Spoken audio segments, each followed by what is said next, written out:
Hey everyone, welcome to Singularity Computers, Client Build 19, Part 3. This is the final part of the build log. There's still a lot to be done on this system. I need to complete the memory mods, install the side panel windows, complete the water cooling loop and fill it. I also need to complete the custom wiring, cable management and install the lighting. I'm then going to take a good look around the finished product and finally include the test results. So this is going to be a jam-packed video.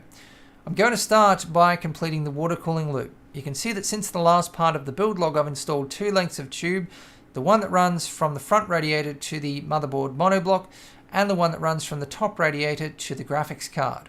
I'm now taking you through how I install my tube. I'm using the silicon insert, which is designed for bending the tube to get my exact tubing routing. Now this is a great way of experimenting with different routings and different ideas for how you're going to run your acrylic tube. So you fit it into the exact position you're going to be routing the tube, and that way you can get your exact tubing length and figure out where you want the bends, so you can mark off the length and the bends. So I've now cut this length of tube and I've rounded off the ends, and there's a lot of different ways of doing this, cutting the tube and rounding off the ends. I'll leave that up to you. You can do it by hand with power tools. And what I've done, how I've known that the tube is hot enough, is when the tube starts to sag on its own. And then I heat it for about another 5 to 10 seconds after that, and it's perfect. Now you can see that for this length of tube, not only am I putting a 90-degree bend in it, I'm also putting an offset. And this is because the tube needs to change levels. The first fitting is higher than the second one. So I've put about a 20mm offset in this length of tube as well as a 90-degree bend.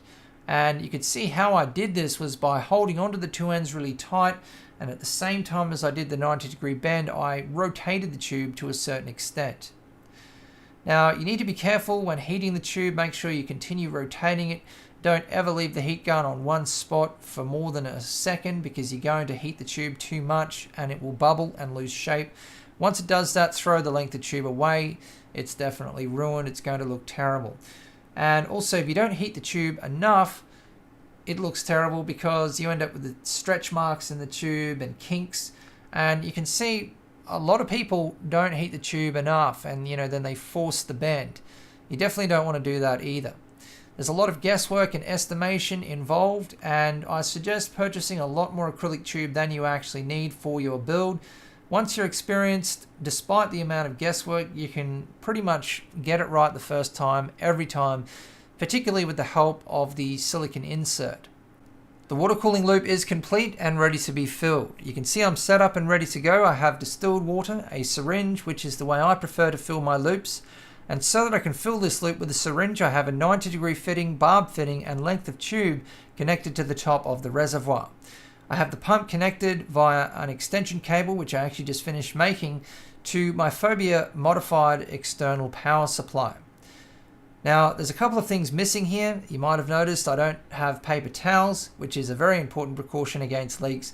And in my opinion, the most important precaution, which is to have your drainage system hooked up and ready to go, because if you get a leak, draining the loop is obviously the quickest way to stop it. I also have a glass jug for mixing Mayhem's coolant concentrates with the distilled water. And you can see I have a bunch of different Mayhem's products here. Mayhem's was kind enough to send me a whole lot of their products for review, including some of their new products. So a couple of their new products, Mayhem's has now managed to concentrate their X1 and also their pastel further than ever before. So 50 mils of pastel can now make 1 liter of coolant, and 100 mils of X1 can also make a liter. So they now come in new packaging, and it's just tiny. It was amazing to receive this tiny box with all of this, coolant concentrate, which can make liters and liters of coolant. Shipping costs are drastically reduced. Another one of the new products here is Aurora Booster. I have the silver and gold, and I'm very, very tempted to use the gold, but Aurora is not guaranteed to last, that long. And I think this is really just a precaution by Mayhem's, them being very careful, because I've seen people use Aurora for years without problems, but you do have to design your loop for it. What it's actually designed for is show systems for temporary use. I'd certainly use it in my own build, but not in a client build. I need to use something that's going to last a long time. And I have thoroughly tested X1 and Pastel with all of the Mayhem's dies, and I have systems out there with X1 and Pastel in them which have been running for 3, even 4 years without a coolant change, without any problems. So this is why I use Mayhem's coolant. So I've gone with Mayhem's X1, and I'm going to be coloring it blue with Mayhem's dye. There's so many different things you can do with Mayhem's coolant. The Aurora Booster can be added to any of Mayhem's coolants. So imagine you add a little touch of gold or silver to pastel white. You can then add any dye or combination of dyes. So, this blue that I'm making here, I've added about 10 drops of blue dye so far. I ended up adding about 20 to get the color that I wanted. But you could add a bit of silver or gold to this and have, just a little bit of a sparkle in the coolant. Seriously, a gold accent in the coolant for this build would have looked great. But, blue is going to suit this build nicely. It matches up with the accents on the paint job. And I think, based on the theme and color scheme, it does work well. So you can see it really brings out the accents in the paint job, and mainly once those side panels go on, which have a little bit more blue on them. So the loop is now complete, and I'm now going to move directly on to the completion of the memory mods. So in the last video, I removed the stock memory heat sinks from the Corsair Dominator Platinum. I'm now removing the adhesive. A lot of this is, from the adhesive TIM, and this is a job that I never like doing. I hate adhesive. It's so hard to remove. You have to use something that's going to break it down, and usually you can't scrape it off like this because you need to preserve, a paint job. You don't want to scratch the part. But I'm going to be sandblasting these parts, as you can see, which is what I'm now doing. And this is one of the new capabilities that I now have. It's a great capability to have, mainly in combination with anodizing, which is something that I can also do. And, a lot of what I'm now doing, I'm starting to outsource.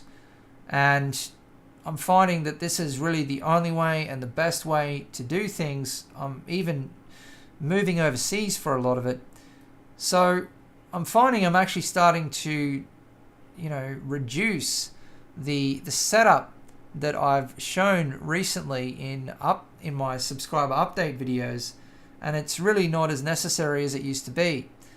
And it's all part of the learning process, the process of moving towards my goals, which is building my own components. And the bigger the range of components, the better. But coming back to these memory mods, you can see that I've sandblasted the stock heat sinks, all of the different components. And what I'm going to be doing, I'm going to anodize all of these, but I'm going to do them in different colors. The tops I'm going to do in gold. And the only way gold anodizing works is if you polish the aluminium, the metal. Otherwise, it looks absolutely terrible because it's a semi-transparent dye. It doesn't, take over the entire color because it actually uses the shiny metal underneath as part of the color to create the shiny gold look. What I'm doing here is mixing distilled water with pure 100% sulfuric acid. If you're going to anodize, you need to be very careful. You're going to be playing around with different acids, electricity. If you mix the distilled water and the acid the other way around, the wrong way, it can explode in your face, and obviously that's going to be devastating. You're going to go blind and all of that.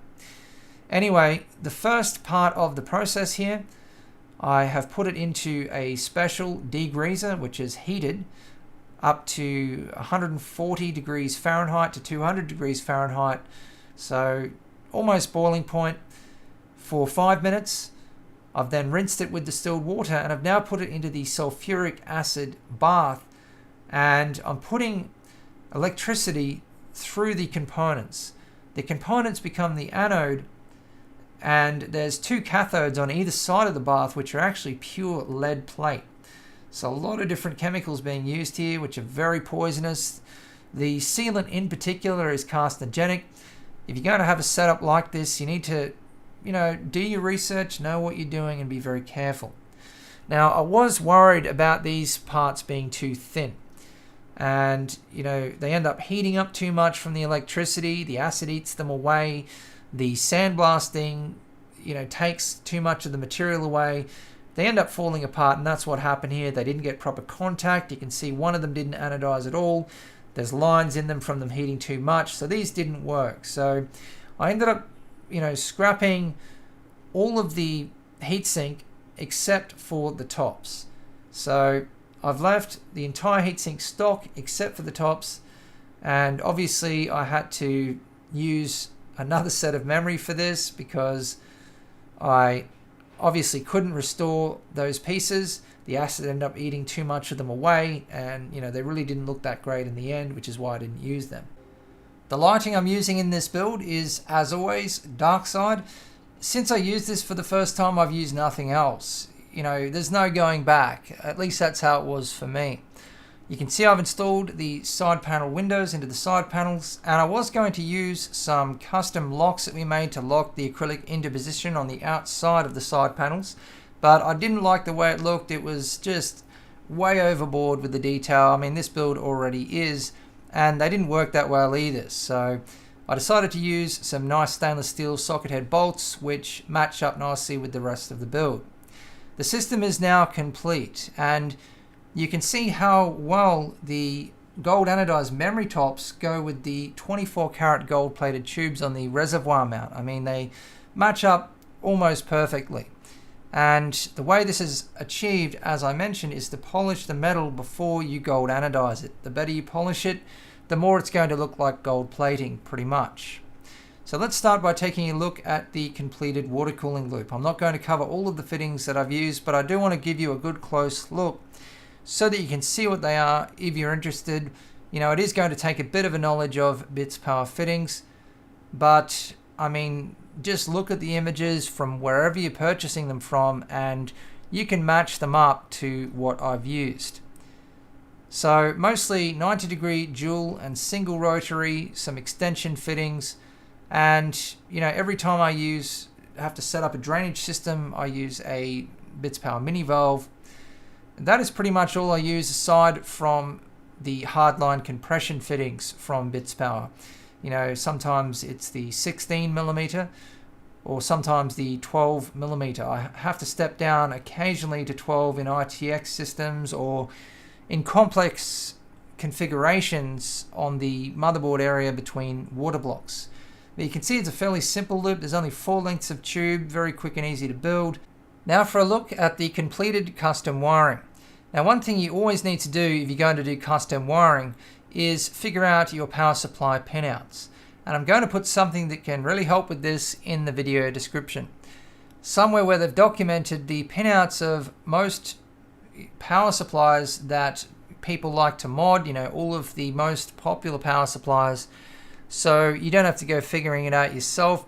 You can just hack into those wires or start again from scratch without even looking at the power supply. So it's great to have somewhere that's actually documented all of the pinouts. They've got different models, different versions of the same power supply, and it's really helped me out a lot of times. But you can see the combination of the clear insulation wiring that I've used for the wiring for the core components, 24-pin, 8-pin, and 6-pin PCIe, and also the sleeved wiring for the rest. So I've installed the dark side lighting up the top here. It's a white LED strip, and you can see the wiring down the side in the corner there.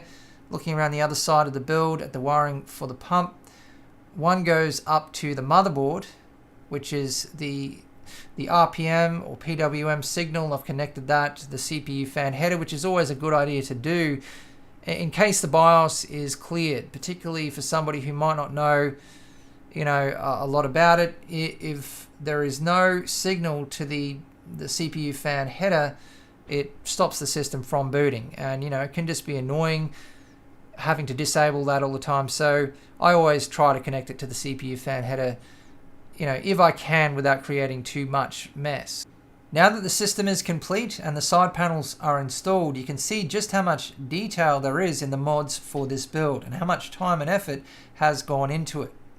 You have to remember that this is a BitPhoenix Prodigy, a sub $100 case, and we've just completely changed it. You need to go back and take a look at the stock BitPhoenix Prodigy to really see what we've done to this case.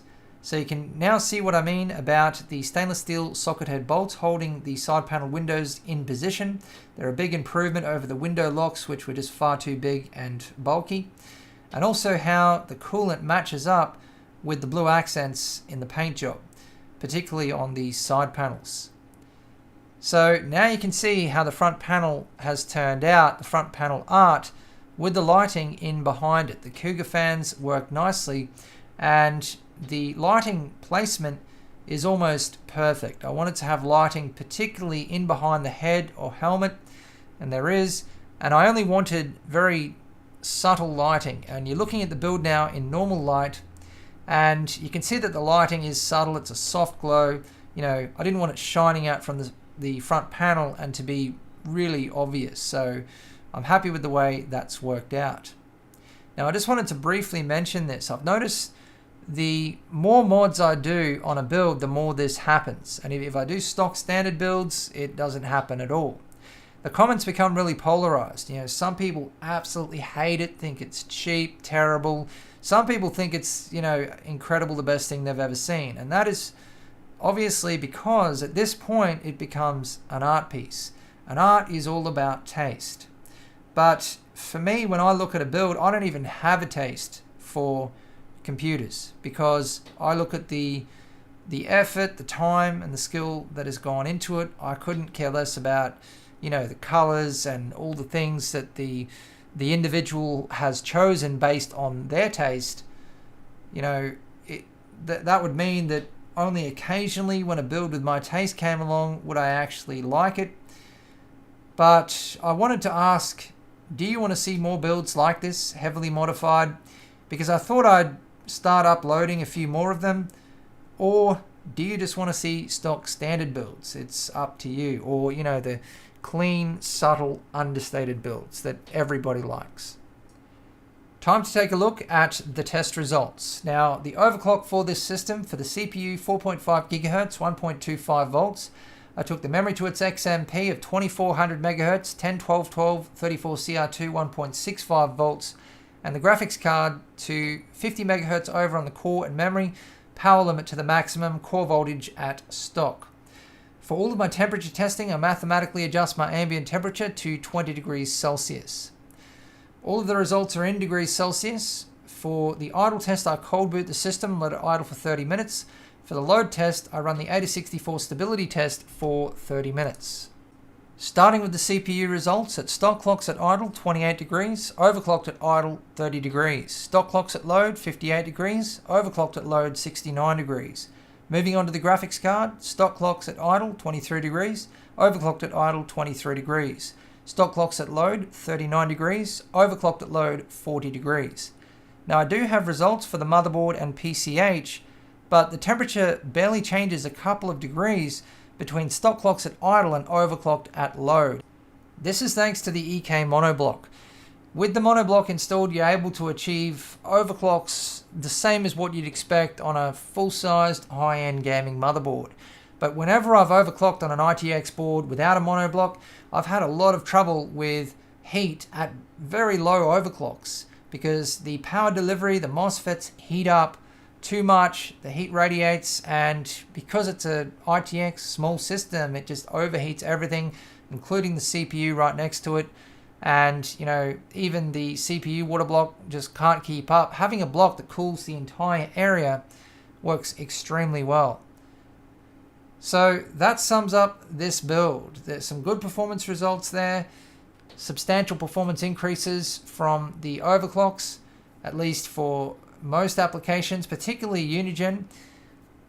But I've had a lot of fun with this build as always. A lot of time has gone into this one. You know, it was planned for a while. I showed the 3D models earlier in the build log and it's turned out well, you know, very close to what was originally discussed, which is the main thing. So I know that some people didn't like the paint on this one, the art. I think a lot of people just get used to seeing these perfect digital images, and it doesn't really connect that this is done by hand. I mean, you might be able to find an artist here or there that could do slightly better, but I've dealt with 5 different airbrush artists so far, and the quality has been relatively the same, if I can even get them to do what it is I actually want.